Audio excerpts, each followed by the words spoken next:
Hello dear students, welcome to ATP star. Hoping that आप सब बहुत बहुत अच्छे होंगे।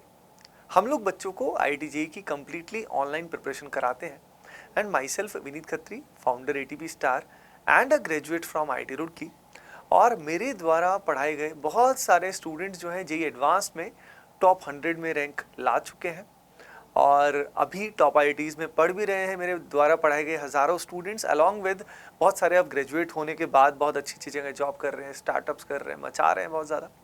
तो वही एक्सपीरियंस आज आपके साथ में बच्चों शेयर करने वाला हूँ कि टॉप रैंक जेईई एडवांस में कैसे लाई जा सकती है, क्या माइंडसेट होता है एक टॉप रैंकर का, किस तरह का मटेरियल वो यूज़ करता है, किस तरह से नोट्स वो बनाता है, वो सारा जो सीक्रेट नॉलेज होता है वैसे वो मेरे थ्रू आप सब तक पहुंच जा रहा है, क्योंकि बहुत बच्चों तक उस तरह के टीचर्स का एक्सेस नहीं होता है जो उनको मिलना चाहिए। तो आराम से सारे पॉइंट्स को नोट करना है, सबसे बड़ी बात बेटा अप्लाई करना। आगे बढ़ने से पहले एक इम्पॉर्टेंट इन्फॉर्मेशन आपको मैं दे देता हूँ बच्चों। हमारा आईआईटी जेईई का कम्प्लीटली ऑनलाइन बैच जल्द ही शुरू होने वाला है, जिसका नाम है द्रोण बैच, और ये बैच मैंने ही डिज़ाइन किया है। इस पर्टिकुलर बैच का हिस्सा जो भी बच्चा बनना चाहता है और अपनी ऑनलाइन प्रिपरेशन को नेक्स्ट लेवल पर ले जाना चाहता है, तो वो इस बैच का हिस्सा बनने के लिए सिंपली डिस्क्रिप्शन में दिए हुए गूगल फॉर्म को ज़रूर फिल करें। मैं पहले ही बता देता हूँ बच्चों, ये एक प्रीमियम बैच है, ये एक सिंपल 5-6 हज़ार का बैच नहीं है, लेकिन प्रीमियम डायरेक्शन में it's a highly affordable batch. तो जो भी बच्चे एक सिंसियर ऑनलाइन स्टडी की तलाश में है वो नीचे दिए गूगल फॉर्म को फिल करें, हमारी टीम आपको एनरोल कराने में ज़रूर हेल्प करेगी। अब बच्चों जेईई 2026 हम प्राइमरीली बात करने वाले हैं एडवांस्ड की। देखिए, जो बच्चे एडवांस्ड में अच्छी रैंक चाहते हैं उनके दिमाग में एडवांस्ड ही चलता है, जेईई मेन ज़्यादा नहीं चलता। जैसे जब मैं भी आईआईटी की प्रिपरेशन कर रहा था और मैंने 2006 में आईआईटी क्रैक किया था, बहुत साल हो गए अब तो प्राइमरी फोकस मेरा एडवांस्ड ही था, क्योंकि जब हम एडवांस्ड की तैयारी करते हैं तो जेईई मेन के सवाल हमें बिल्कुल लल्लू लगते हैं, बहुत आसान लगते हैं। जेईई मेन के हम मॉक टेस्ट देते हैं, बस उसके थ्रू हमारा काम हो जाता है, लेकिन हमारा प्राइम फोकस एडवांस्ड होना चाहिए। तो पहली चीज़, अगर आप टॉप रैंकर बनना चाहते हैं तो इस बात का ख्याल रखिए कि आपके दिमाग में सिर्फ जेईई एडवांस चलना चाहिए, जेईई मेन की सोचने की आवश्यकता नहीं है।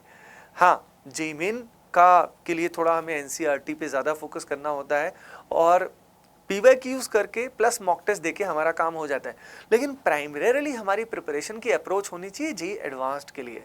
तो इस बात का ध्यान रखिए कि ऐसा नहीं होता कि पहले जेईई मेन कर लो फिर एडवांस्ड हो जाएगा, नहीं, हमारा फोकस एडवांस्ड ही होना चाहिए। हाँ, बेसिक्स जब कवर करेंगे तो जेईई मेन उसमें अपने आप ही कवर हो जाएगा। तो ये माइंडसेट आपके दिमाग में हमेशा होना चाहिए। अब बात आती है अच्छी रैंक की। देखिए, सिलेक्शन की जहाँ तक हम बात करें तो सिलेक्शन तो 30% के आसपास स्कोर में भी हो जाता है फॉर जनरल कैटेगरी स्टूडेंट, लेकिन अगर पेपर डिफिकल्ट आया है तो लगभग 40, 45, 50% स्कोर पे भी अच्छी रैंक आ जाती है, और 55, 60%, 65% पे तो बहुत ही अच्छी रैंक आ जाती है। तो याद रखिए, ये आपका बोर्ड एग्जाम नहीं है, ये वर्ल्ड का one of the challenging toughest exam माना जाता है, ठीक है। लेकिन क्या ये असल में इतना टफ है, उस बारे में भी हम लोग बात करेंगे, है ना। तो इतना स्कोर करके भी काम हो जाता है। यानी अगर किसी बच्चे को 50% स्कोर करना है तो आप ही सोचिए उसको कितना पेपर अटेम्प्ट करना होगा, लगभग 70-75%। यानी अगर बच्चा 70-75% पेपर भी ढंग से अटेम्प्ट करता है, क्वालिटी से अटेम्प्ट करता है, तो उसका स्कोर इतना आ सकता है। तो जेईई एडवांस कई मामलों में आसान होता है as compared to JEE Main. JEE Main is high scoring, वहाँ पे 50% स्कोर करने के बाद भी हमारा कोई खास परसेंटाइल, खास रैंक नहीं आता। हमें उसमें स्कोर करना पड़ता है 70%, 80%, 90%, तब जाके हमारा स्कोर तब जाके अच्छी रैंक आती है। तो जेईई एडवांस कई मामलों में रिलेटिवली लेस चैलेंजिंग होता है। यहाँ पे हम तो सारा गेम आ गया क्वालिटी का। आप समझ गए, बोर्ड एग्जाम की तरह नहीं कि हमें पूरा पेपर करना है, पूरा कर लो तो बहुत अच्छा। तो आप समझ रहे हो कि focus should be more on the quality. अब बात आती है क्वालिटी की कि भाई यहाँ पे क्वालिटी में जब आप पढ़ना शुरू करोगे, जैसे आप में से जो भी बच्चे द्रोण बैच में आने वाले हैं उन सभी बच्चों को, या आप किसी भी कोचिंग में हो, जब हम पढ़ाएंगे तो सबसे पहले आपके टीचर्स ऐसे होने चाहिए जो एडवांस लेवल का पढ़ाते हैं, सालों साल से पढ़ाते आए हैं। जब टीचर एडवांस लेवल का पढ़ाते हैं तो उनको पता होता है कि कंसेप्चुअल डेप्थ कैसे बनवानी है। एडवांस्ड में जो क्वेश्चन आते हैं वो सिंपली मेमोरी बेस्ड नहीं आते। एडवांस्ड में क्वेश्चन आते हैं डीप कॉन्सेप्ट, और कॉन्सेप्ट को अप्लाई करना आना चाहिए। यानी एक तो थ्योरेटिकल डेप्थ होनी चाहिए, अंडरस्टैंडिंग होनी चाहिए, प्लस उसका क्वालिटी प्रैक्टिस क्लास में ही होना चाहिए। मैं बता रहा हूँ 50% काम वहीं पे हो जाता है। अगर क्लास में हमारा इन डेप्थ कॉन्सेप्ट क्लियर हो गया, हमें थ्योरेटिकल कॉन्सेप्ट समझ में आ गया, और फिर हमने क्लास में ही अगर हाई क्वालिटी सवाल कर लिए, जब टीचर ने हमें सॉल्व कराए, तो हमारी प्रॉब्लम सॉल्विंग अप्रोच बनती है। सबसे इंपॉर्टेंट होती है कि हमें रटना नहीं है। एडवांस्ड में रटने का अप्रोच नहीं होता, कंसेप्चुअल डेप्थ और अप्लाई कैसे करना है, क्वेश्चंस कैसे करने हैं, उसको समझना होता है। तो क्लास में जब टीचर प्रॉब्लम सॉल्व करके दिखाएं, आपको उनकी अप्रोच को पकड़ना है और उसको फिर खुद से अप्लाई करना है नए नए सवालों में। तो इन डेप्थ कॉन्सेप्ट बनाइए, क्लास में बहुत ही सिंसियरली ढंग से पढ़ना है। तो बहुत ऑब्वियस सी बात है भाई, आईआईटी में अगर हमें टॉप 100 टॉप 500 में इस लेवल की रैंक लेके आनी है, और लाखों बच्चे 10-12 लाख बच्चे जेई मेन देते हैं, एग्जाम देते हैं, 12-13 लाख बच्चों में से लगभग अगर हम यूनिक कैंडिडेट्स की बात करें, उसमें से अगर आपको टॉप 500-600 में आना है, तो नेचुरल सी बात है कि आपको डिस्ट्रैक्शन फ्री तो रहना ही पड़ेगा। नेचुरल सी बात है, बहुत ही ऑब्वियस सी बात है। अब इसमें क्या कंपटीशन असल में इतना टफ है, ये सब बात भी हम करेंगे कि करके। तो high quality questions is the key. अगर आपने सही कोचिंग चुन लिया, क्योंकि मैं आपको बताना चाहता हूँ ज़्यादातर लोकल कोचिंग्स में खास तौर पे उस लेवल के हाई क्वालिटी टीचर्स नहीं होते हैं, राइट। लेकिन ऑनलाइन में जैसे हम लोग हैं, हमारे जैसे द्रोण बैच के अंदर हमने टॉप फैकल्टीज़ आपको प्रोवाइड किए हैं, मैं भी इसमें पढ़ाता हूँ। मतलब एचओडी लेवल के टीचर्स आपको मिल जाते हैं आज के टाइम में। तो ऑनलाइन का बहुत फ़ायदा है बच्चों के लिए, जो फ़ायदा आप भी उठा सकते हैं। तो अच्छे टीचर्स अच्छी क्वालिटी क्वेश्चंस कराते हैं, और प्रैक्टिस भी आपकी उन्हीं हाई क्वालिटी क्वेश्चंस की होनी चाहिए। एक जितना अच्छा रैंक स्टूडेंट लाता है ना, वो सब निर्भर करता है कि वो कितने हाई क्वालिटी क्वेश्चन सॉल्व करता है। अब इसमें बात आती है कि हाई क्वालिटी क्वेश्चंस तो करने हैं, लेकिन हाई क्वालिटी क्वेश्चंस घर जाके जब हम करते हैं, तो कई बार क्या होता है कि हम थोड़े से सवाल सॉल्व नहीं होते ही फैल जाते हैं, टेंशन में आ जाते हैं, अरे यार सर से पूछ लेंगे या गूगल पे देख लेंगे। तो फिर प्रॉब्लम कहाँ फंसती है? प्रॉब्लम ये फंसती है कि बच्चे का ना आपका दिमाग डेवलप नहीं होगा। अगर आप सारे सवाल, आपको इल्यूजन होगा कि मुझे प्रॉब्लम्स आती हैं, मुझे क्वेश्चंस आते हैं। अरे भाई, तूने सारे के सारे सवाल जो है ना वो सॉल्यूशन देख के कर लिए। अगर सारे सवाल तो सॉल्यूशन देख के करेगा, तो तेरा दिमाग जो है वो कैसे, वो तो ठुल्लू ठुल्लू रह जाएगा। You got it? मतलब बहुत ही एवरेज रह जाएगा। You got it? तो इस बात का ध्यान रखिए कि खुद से ढंग से अटेम्प्ट करिए। एक सवाल पे, अच्छे सवाल पे समय दीजिए, चाहे वो हो चाहे ना हो, ट्राई करिए। इससे हो सकता है आपके नंबर ऑफ क्वेश्चंस थोड़े कम हो जाए, बट फिर भी चाहे कम करो, याद रखिए ढंग से अटेम्प्ट करना है अच्छे सवालों पर। अब ये करने के बाद, अब आप रेगुलर क्लास कर रहे हैं, जो आपको होमवर्क मिल रहा है आपकी कोचिंग में, जो मटेरियल मिल रहा है आपको आपके बैच के साथ, उसको आप बिल्कुल शिद्दत से कर रहे हो, अच्छे सवालों पे समय लगा रहे हो। अब सबसे अच्छा असेसमेंट आपका कब होगा? जब आपका जेईई एडवांस लेवल का टेस्ट होगा। उससे ही तो आपको पता लगेगा बेटा कि आप कहाँ पे स्टैंड करते हो। तो आपका मॉक टेस्ट होगा, ठीक है। अब जो रेगुलर मॉक टेस्ट आपके होंगे, वो मॉक टेस्ट लगभग एवरी 3 वीक्स में तो देना ही चाहिए आपको, JEE Main, JEE advance level का। और उससे आपको पता लगेगा कि आप कहाँ पे स्टैंड करते हो, है ना। और उस टेस्ट को देने के बाद याद रखिए, दुखी नहीं होना है, जहाँ पे भी गलती हुई है उनको एनालाइज करना है। तो एक टेस्ट एनालिसिस नोटबुक बनानी है। उस नोटबुक से आपको पता लगेगा कि यार मैं किस किस तरह की गलतियां कर रहा हूँ। क्या मेरे को समय, टाइम मैनेजमेंट प्रॉपर नहीं है, या मेरे को कोई कंसेप्चुअल मिस्टेक है। अगर कंसेप्चुअल एरर है तो लिख लो कि किस टॉपिक में एरर है, उस टॉपिक को दोबारा पढ़ लो, रिविजिट कर लो। ऑनलाइन में ये बेनिफिट है कि उस लेक्चर को आप दोबारा रिविजिट कर सकते हो, है ना बेटा।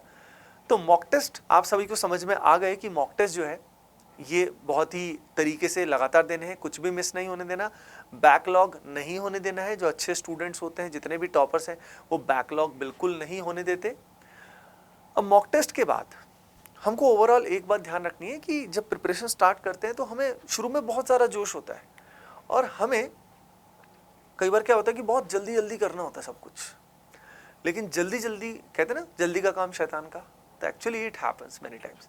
आपको बहुत जल्दी करने की ज़रूरत नहीं है, आपको सिंपली स्टार्ट स्लो। आपको इंटरेस्ट डेवलप करना है, जितना कराया जाए उतना ही करो। ये नहीं कि मैं ये किताब भी कर लेता हूँ, ये मटेरियल भी कर लेता हूँ। बहुत बार बच्चा बहुत सारा मटेरियल इकट्ठा करने की कोशिश करता है। नहीं, जो आपको आपके बैच में रिकमेंड किया जाए उतना ही करो। ये नहीं कि चाचा मामा उनके बेटे जिसने जो भी टॉपर ने रिकमेंड किया वो सब कुछ करने लग गए तो सारी एनर्जी स्कैटर हो जाएंगी और बर्बाद हो जाओगे, नुकसान हो जाएगा। मैं खुद नुकसान कर चुका हूँ खुद का फर्स्ट अटेम्प्ट में इस तरह का। जब पहले अटेम्प्ट में मेरा सिलेक्शन नहीं हुआ था, फिर ड्रॉप करना पड़ा था, और फिर तो फर्स्ट अटेम्प्ट में मेरा खराब होने का सबसे बड़ा वजह यही था कि मैंने बहुत सारा मटेरियल इकट्ठा किया था, जहाँ पे जो टेस्ट मिले जो वो सब खराब हो जाता है मामला। सब्जेक्ट में अपना इंटरेस्ट डेवलप करो, ठीक है, तभी आपको अपने आप इस जर्नी में मजा आएगा। आप हमेशा आईआईटी की बात नहीं करोगे, आपको इस प्रोसेस में मजा आना शुरू हो जाएगा। और प्रोसेस में मजा आएगा तो बस कहना ही क्या बेटा। तो ओवरऑल मटेरियल की अगर हम बात करते हैं कि स्टडी मटेरियल में क्या क्या होता है, देखिए स्टडी मटेरियल में लगभग 40-50% रोल ना आपके कोचिंग के नोट्स का होता है। जब क्लास में, जैसे हम लोग हमेशा रिकमेंड करते हैं अपने बैचेस के अंदर कि क्लास में बच्चा नोट्स ठीक से बनाए, तो जो क्लास में नोट्स बनते हैं, क्लास में क्वेश्चंस कराए जाते हैं, इलस्ट्रेशंस, उस सब का बहुत बड़ा रोल रहता है। अपार्ट फ्रॉम दैट कोचिंग में नॉर्मली डीपीपीज, जैसे हम लोग बच्चों को डीपीपीज देते हैं, तो डीपीपीज क्या होती है, क्लास के बाद रिवीजन के लिए होती है, प्रैक्टिस के लिए होती है। तो डीपीपीज का रोल ये रहता है। उसके अलावा शीट, मॉड्यूल, इस तरह की चीज़ भी नॉर्मली दी जाती है। कई जगह उसकी जगह पर रेफरेंस बुक रिकमेंड की जाती है। तो रेफरेंस बुक्स जो होती हैं, ये मुझे पता है आप में से बहुत सारे बच्चे सोच रहे होंगे सर हमें बता दीजिए कि कौन सी बुक लेनी है, लेकिन मैं आपको बता देता हूँ कि बेटा जहाँ आप पढ़ रहे होते हो उसी कोचिंग में जो टीचर्स रिकमेंड करें वहीं से ही आपको वही बुक्स लेनी चाहिए। जैसे द्रोण बैच में हम जो भी रिकमेंडेशन देते हैं तो वो आपको मैं नहीं बता सकता, क्योंकि आपको बताऊंगा तो आपके टीचर आप कहीं और अगर पढ़ रहे हैं तो नुकसान हो जाएगा आपका, ठीक है। तो लिमिटेड रेफरेंस बुक लीजिए और जो आपके टीचर्स आपकी कोचिंग में रिकमेंड करें वही रेफरेंस बुक आपको लेनी चाहिए। लेकिन अगेन नॉर्मली इतनी नीड नहीं पड़ती। नॉर्मली आज के टाइम में मटेरियल इतना होता है, जैसे PYQs बहुत बच्चे को नहीं पता। PYQs होते हैं previous year questions. Previous year questions जो होते हैं ये आज के टाइम में सबसे अच्छा मटेरियल होता है, ठीक है, क्योंकि पिछले 40-50 साल से पेपर चल रहे हैं बच्चों। अब इतने सालों में जो क्वेश्चंस आए हैं वो क्वेश्चंस का प्रैक्टिस मटेरियल तो बेस्ट है। तो प्रैक्टिस के लिए अब number of questions already sufficient available है मार्केट में, PYQs ही बहुत ज़्यादा अवेलेबल है, तो बुक्स की एज सच बहुत ज़्यादा नीड आज के टाइम में है ही नहीं, है ना। तो इन सब चीज़ों का आपको ध्यान रखना है। अब देखिए इस चीज़ का ध्यान रखिए कि डिसिप्लिन इज द की, है ना। आप सभी जानते हैं कि बोलना बहुत आसान है, करना डिफिकल्ट होता है, ठीक है। एडवांस्ड के लिए असल में लाखों बच्चे तैयारी कहने को करते हैं, लेकिन सिंसियर स्टूडेंट्स ये मान लीजिए आप 1.5-2 लाख ही हैं, ज़्यादातर पहले से ही डर जाते हैं।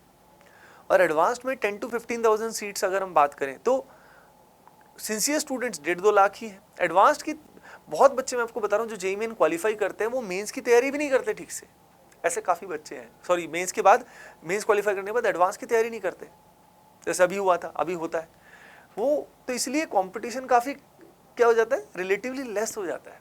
तो एडवांस्ड एक बहुत अच्छी अपॉर्चुनिटी है जिसमें हाई क्वालिटी स्टडी करके हम अच्छी रैंक ला सकते हैं।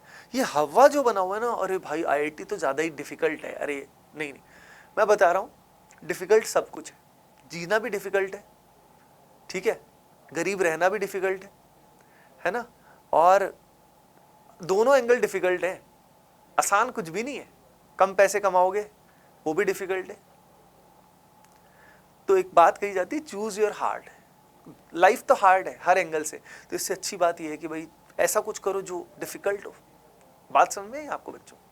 तो बस इतनी सी बात है, इसमें ध्यान रखिए। डिसिप्लिन में आप सभी जानते हो, ब्रह्मचर्य पे मैंने एक वीडियो बनाया था, आप सभी ने देख ही लिया होगा, उस वीडियो को देखिए, बहुत बहुत इंपॉर्टेंट है आप सभी के लिए टू डू बेटर, है ना। उसके अलावा आपका स्लीप पैटर्न सही होना चाहिए, आपको डेली एक्सरसाइज करनी है। स्लीप पैटर्न सही होगा, एक्सरसाइज करोगे तो मन शांत रहेगा, ब्रह्मचर्य का पालन करोगे, मन शांत रहेगा, कंट्रोल रहेगा खुद पे, डिस्ट्रैक्शन कम होगा। फ़ोन का यूज़ मिनिमाइज कर दीजिए, अगर ऑनलाइन पढ़ते हैं तभी यूज़ करें, वो भी सिर्फ पढ़ने के लिए, उसके अलावा मक्कारी मत करिए। अगर आप खुद से धोखा देंगे, खुद ही आप मक्कारी करेंगे 11th-12th में, तो रिजल्ट जब एग्जाम आएगा तो वो आपके साथ बड़ा धोखा करने वाला है, ध्यान रखिए।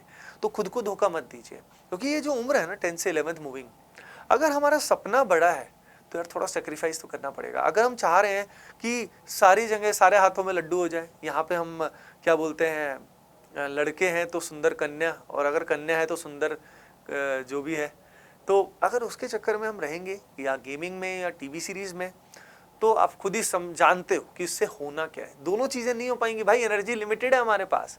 What needed is intense focus, है ना। और उसके लिए जो रास्ते हैं मैंने आपको बताया है, उसके अलावा भगवान से कनेक्टेड रहिए, प्रभु से कनेक्टेड रहिए हमेशा, and that will help you in moving ahead in the path forward, बहुत आपको हेल्प करेंगे। ठीक है बेटा, और बस that is it from my side. All ये सब चीज़ें, सारी चीज़ें बहुत इंपॉर्टेंट हैं। ये सब अगर आप ध्यान रखते हैं, करते हैं, तो एडवांस्ड में आप बहुत बहुत अच्छा करके दिखाने वाले हैं। एंड याद रखिए, quality is more important than quantity. ठीक है ना बच्चों, बस इतनी सी बात है। ठीक है, चलिए फिर, है ना, मिलते हैं नेक्स्ट पर्टिकुलर वीडियो में। Bye bye, take care and keep doing well, love you all.